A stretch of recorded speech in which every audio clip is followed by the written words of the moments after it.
आपला पहिला गुरु म्हणजे सांगू शकता का? अर्थात गुरु म्हणजे साक्षात ईश्वर. गुरु म्हणजे ब्रह्मा विष्णू आणि महेश्वर. मित्रांनो, आज आषाढी एकादशी व गुरुपौर्णिमा साजरी करत आहोत. गुरुचे महत्त्व हे आपल्याला संस्कृतीमध्ये अतिउच्च आहे.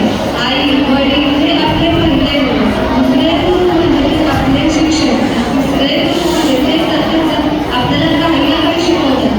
असे नाही की गुरु हा तुमच्यापेक्षा मोठाच असला पाहिजे. कधी लहान मुले सुद्धा तुम्हाला खूप काही शिकवून जातात. तसेच छोटे छोटे प्राणी विद्यार्थी सुद्धा तुम्हाला कसं जगायचं, कसे वागायचे हे शिकवतात. मित्रांनो, प्रत्येक जण आपल्याला काही ना काही शिकवतो. फक्त आपल्याला ते ओळखता आलं पाहिजे.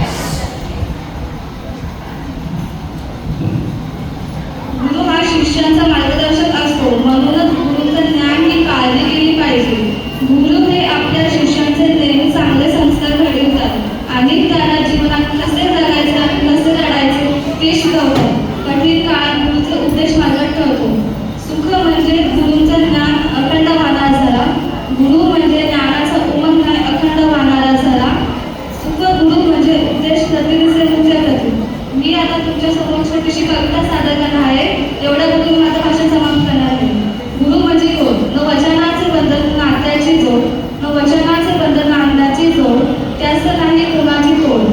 ज्याच्याशिवाय अंगण कल्याण, जो करी त्याची दिवस प्रेरणा, त्याच्याशी जी गुरु म्हणावे, देवास तिथेच पावावे.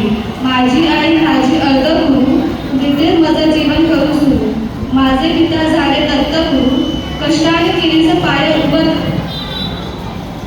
माझे मित्र पण झाले माझे गुरु, शिकवलं मजेचे जीवनात कशी मैत्री करू. विद्यार्थी शिक्षक नर्तक गुरु, कर्तृत्वाने केस करू शून्यात सुरू.